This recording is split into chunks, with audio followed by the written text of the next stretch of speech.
नैव तस्य कृतेनार्थो, नैव तस्य तच्या खाली आघात, कृतेनार्थो ना कृतेनेह कश्चन, कच्या खाली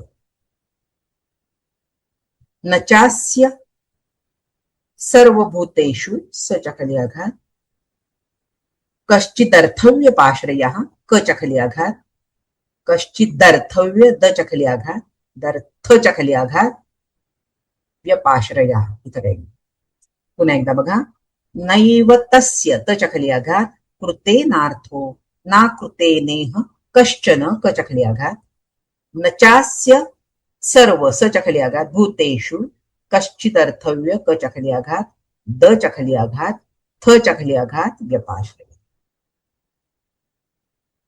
नैव तस्य कृतेनार्थो, नैव तस्य कृतेनार्थो ना कृतेनेह कश्चन, ना कृतेनेह कश्चन, नैव तस्य कृतेनार्थो ना कृतेनेह कश्चन, न चास्य सर्वभूतेषु, न चास्य सर्वभूतेषु कश्चिदर्थव्यपाश्रयः, कश्चिदर्थव्यपाश्रयः, न चास्य सर्वभूतेषु कश्चिदर्थव्यपाश्रयः, नैव तस्य कृतेनार्थो ना कृतेनेह कश्चन, न चास्य सर्वभूतेषु कश्चिदर्थव्यपाश्रयः.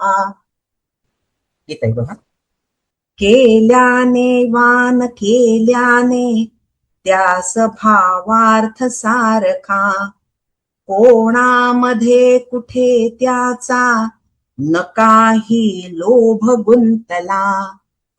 इह तस्य कृतेन कश्चन अर्थः न, म्हणजे त्या पुरुषाला या जगामध्ये कश्चन अर्थः न, म्हणजे कर्म करण्यासाठी, कर्म करण्याचं काही प्रयोजनच नसतं.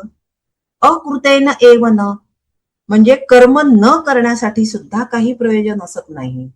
च अस्य सर्वभूतेषु कश्चित अर्थव्यपाश्रयः न, तसंच त्याचा सर्व भूतमात्रांमध्ये किंवा भूतमात्रांशी कोणताही स्वार्थाचा संबंध नसतो.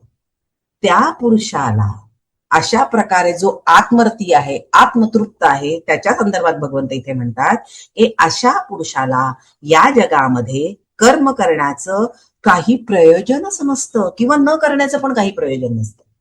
तसंच त्याचा सर्व भूतमात्रांशी कोणताही स्वार्थाचा संबंध नसतो. अर्थव्यपाश्रय, याचा अर्थ काय? स्वार्थाचा संबंध नसतो. मग आता इथे भगवंत काय म्हणतात की तो थोडक्यामध्ये निस्वार्थ भावनेने सगळी कर्म करत असतो. त्याला कुठलंही कर्म अशा पुला, म्हणजे आपण म्हणतो ना काहीतरी हवं आहे म्हणून केलं जातं, म्हणजे काही प्राप्त करून घेण्यासाठी, करण्यासाठी, किंवा काही प्रयोजनच नाहीये. फक्त तो कर्तव्य भावनेने सुद्धा नाही, म्हणजे त्याला सगळ्या कुठल्याही प्राण्यांकडनं काहीही हवं असतं का? काही नको असतं.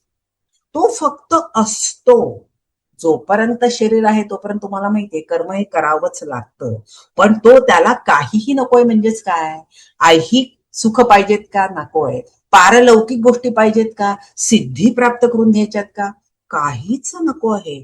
कुठल्याच अपेक्षा नाहीयेत. मोक्षाची सुद्धा अपेक्षा नाहीये. म्हणून तो कशावरच अवलंबून नसतो.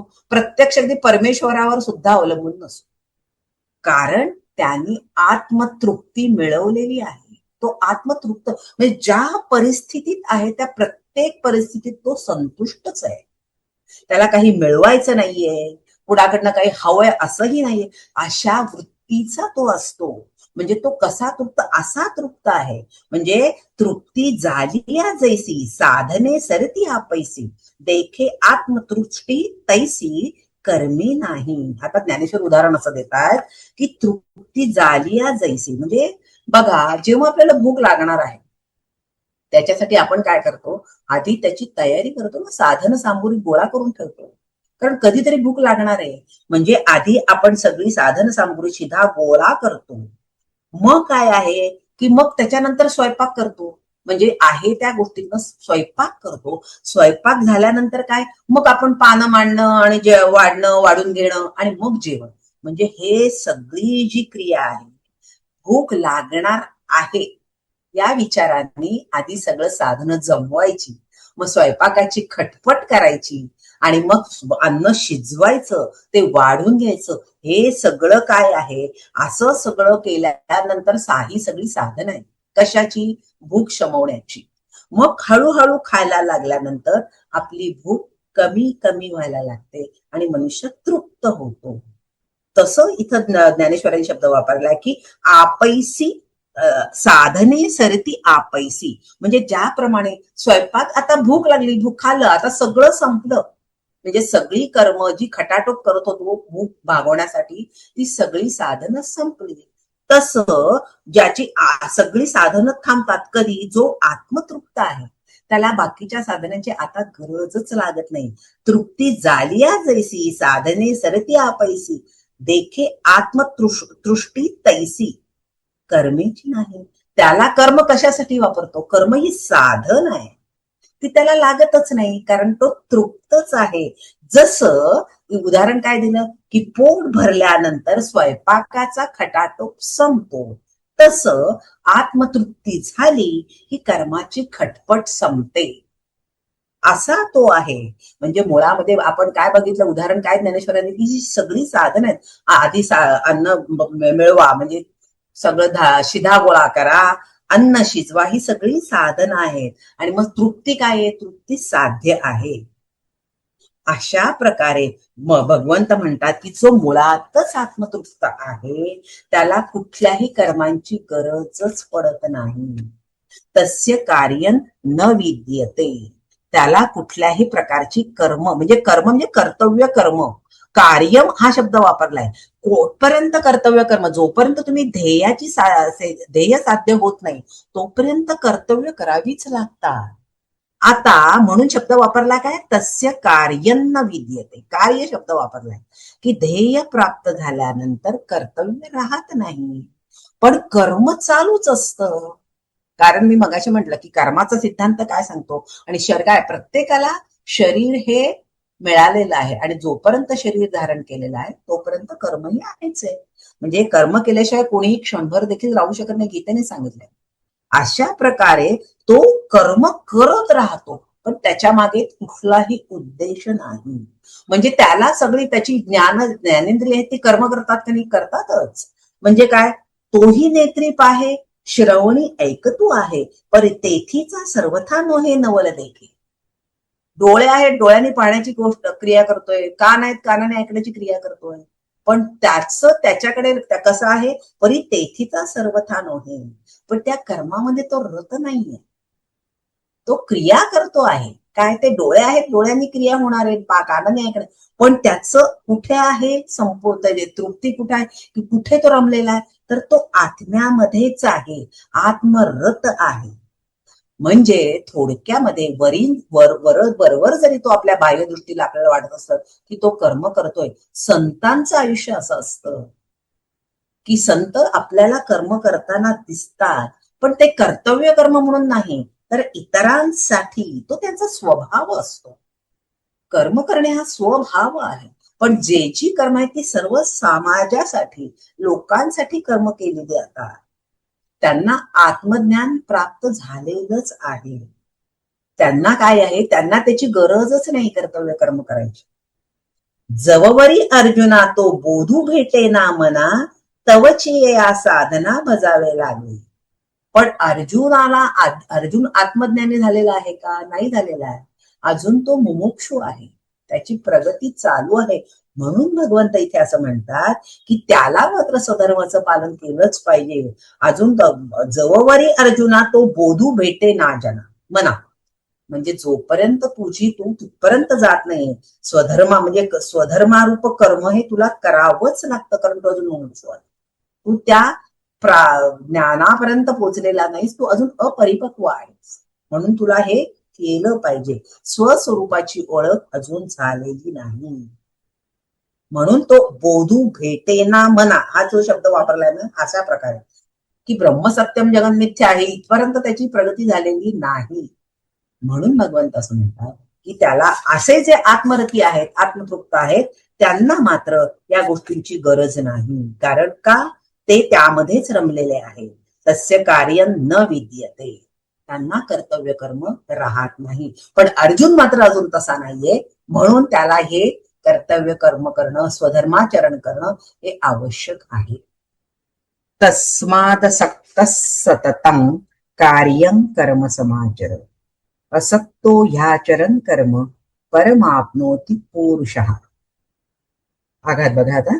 तस्मादसक्तस, तच्या खाली आघात, सक्त सच्या खाली आघात, विसर्गाचा स. तस्मादसक्तस सततं, अनुस्वराचा ङ, क ख ग घ ङ मधला ङ. कार्यं, अनुस्वराचा ङ, कर्म कच्या खाली आघात, कर्म समाचर. असक्तो सच्या खाली आघात, ह्याचरन् कर्म रच्या खाली आघात, कच्या खाली आघात, परमाप्नोति पुरुषः. पुन्हा एकदा बघा. तस्मादसक्त, तच्या खाली आघात, सच्या खाली आघात, विसर्गाचा स, सततं अनुस्वाराचा ङ, कार्यं अनुस्वाराचा ङ, कर्म कच्या खाली आघात, असक्तो सच्या खाली आघात, ह्याचरन् रच्या खाली आघात, कच्या खाली आघात, परमाप्नोति पुरुषः. तस्मादसक्तः सततं, तस्मादसक्तः सततं कार्यं कर्म समाचर, कार्यं कर्म समाचर. तस्मादसक्तः सततं कार्यं कर्म समाचर, असक्तो ह्याचरन् कर्म, असक्तो ह्याचरन् कर्म परमाप्नोति पुरुषः, परमाप्नोति पुरुषः. असक्तो ह्याचरन् कर्म परमाप्नोति पुरुषः. तस्मादसक्तः सततं कार्यं कर्म समाचर, असक्तो ह्याचरन् कर्म परमाप्नोति पुरुषः. इथं बघा. म्हणून नित्य निस्संग करी कर्तव्य कर्म तू, निस्संग करिता कर्म कैवल्य पद पावतो. तस्मात, म्हणून, असक्तः सततं कार्यं कर्म समाचर. म्हणजे काय? म्हणून म्हणजे काय? तू आता इथं अध्यारूत काय आहे की म्हणून तू काय अजून आत्मज्ञानाच्या अवस्थेला पोहोचलेला नाहीयेस अर्जुना. म्हणून तू काय कर? असक्तः सततं कार्यं कर्म समाचर, आसक्ती सोडून नेहमी कर्तव्य कर्माचं चांगल्या प्रकारे आचरण कर. समाचर याचा अर्थ काय? चांगल्या प्रकारे आचरण कर. सततं कार्यं कर्म म्हणजे सतत, नेहमी कर्तव्य कर्माचं चांगल्या प्रकारे आचरण कर. ही असक्तः पुरुषः कर्म आचरण परम आपनोती. कारण असक्त, अनासक्त पुरुष कर्म आचरण परम आपनोती, कर्तव्य कर्म करत असताना परमात्म स्वरूपाला प्राप्त होतो किंवा त्याला परमात्म्याची प्राप्ती होते. म्हणून भगवंत असं म्हणतात की म्हणून हे अर्जुना, म्हणून तू काय कर? आसक्ती सोडून नेहमी कर्तव्य कर्माचं चांगल्या प्रकारे आचरण कर. कारण अनासक्त पुरुषच कर्तव्य कर्म करत असताना परमात्म्याला प्राप्त होतो किंवा परमात्म स्वरूपाला प्राप्त होतो. आता तस्माद असक्तस कार्यं कर्म समाचर. तस्मात म्हणजेच आता या शब्द कसा वापरलाय? तस्मात म्हणून म्हणजेच मागच्या श्लोकात मध्ये जे सांगितलं की जो आत्मरती आहे, आत्मतृप्त आहे, त्याला कोणतंही कर्तव्य कर्म उरलेलंच नाही, तो मुक्त आहे. पण ही अर्जुनाला अवस्था प्राप्त झालीये का? तर अजून झालेली नाहीये. म्हणून तू मोक्ष असल्यामुळे तस्मात शब्द वापरलाय की म्हणून तुला मात्र कर्तव्य कर्म करायला हवं. आता असक्त असा शब्द वापरला. असक्त याचा अर्थ काय? आसक्त नसलेला म्हणजेच अनासक्त. असक्त आणि आसक्त असे दोन शब्द आहेत ना. तर आसक्त म्हणजे चिकटलेला, सक्त याचा अर्थ काय? चिकटणे. मग ज्याचं अंतःकरण कामनेला चिकटलेलं आहे त्याला आसक्त म्हणतात, आणि ज्याचं जो कामनेला चिकटलेला नाही त्याला असक्त म्हणतात. हा फरक आहे, असक्त आणि आसक्त. आसक्त जो आहे, जो कामनेला चिकटलेला आहे, त्याला कुठली कामना असते, का असते? कारण तो काय समजतो की मी म्हणजे शरीर, मग शरीराच्या सगळ्या गोष्टी म्हणजे मला वाटणाऱ्या गोष्टी आहेत, म्हणून तो काय म्हणतात, त्याला शरीराबद्दल प्रेम आहे. मग शरीराबद्दल प्रेम असल्यामुळे प्रत्येक गोष्ट त्याला माझ्यासाठी, मी म्हणतो म्हणून, असे जे त्याला जे वाटतं ते शरीराबद्दलच आहे. तो शरीराच्या विषयांमध्ये आसक्त असतो. पण हे सगळे विषय कसे आहेत, नाशवंत आहेत. आणि आसक्त झाल्यामुळे, या विषयांमध्ये तो आसक्त झाल्यामुळे, रममाण झाल्यामुळे तो कर्म करतो. आसक्ती काय करते, त्याला वेगवेगळी कर्म करायला उद्युक्त करते. त्याला सारखं काय वाटतं की मला अशा प्रकारे वेगवेगळी कर्म करून मी माझ्या सुखात मध्ये राहील, सुखाचा उपभोग घेईल, आणि म्हणून तो सतत कर्म करत राहतो. आणि अशी सतत कर्म केल्यामुळे काय होतं, तो जन्म मृत्यूला कारण होतो. पुनरपी जननम पुनरपी मरण, या कर्माच्या चक्रामध्ये अडकतो. कशामुळे? कारण तो कर्मामध्ये आसक्त होतो. हे त्याचं कारण आहे. कारणं गुण संगोस्य सदसद्यो निजन्मसु, भगवंत पुढे म्हणतात 13व्या अध्यायामध्ये की अशा प्रकारे गुणांचा संग काय करतो, पुन्हा पुन्हा जन्म घ्यायला माणसाला भाग पाडतो. पण जो आसक्ती रहित आहे, जो अनासक्त आहे, त्याचा या देहाशी संबंध संपलेलाच असतो. देहात राहतो पण देहाशी, देहाच्या गोष्टींची चिकटलेला नसतो. त्याच्याकडनं सगळी कर्म कशी होतात, दुसऱ्याच्या हितासाठी, निष्काम. तो कसा असतो, निष्काम आहे. सगळी कर्म करतो ती स्वतःसाठी नाही तर दुसऱ्यासाठी. त्याच्यामध्ये कुठल्याही कामना नाही. म्हणजे याच्यामुळेच तिची काय होते, ते चित्ताची शुद्धी होते. अशा प्रकारे चित्त शुद्धी झाली म्हणून ज्ञानप्राप्ती आहे, मोक्षाची प्राप्ती आहे.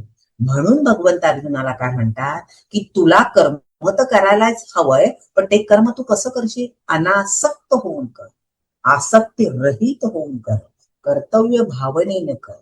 आणि कसं कर, सततं. हे कर्म फक्त आज केलं असं नाही, कायम सतत अनासक्त हो.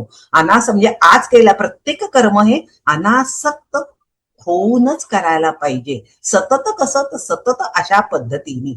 कारण कार्यं कर्म समाचार, कशासाठी, चित्ताची शुद्धी व्हायची असेल तर अशा प्रकारे हे कर्म नित्य निष्काम होऊन करायला हवं.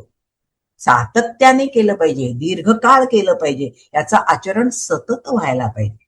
अशा प्रकारे समाचार शब्द होता की हे सदैव काम अशा प्रकारे कर्म केलं तर काय होईल, चित्ताची शुद्धी होईल.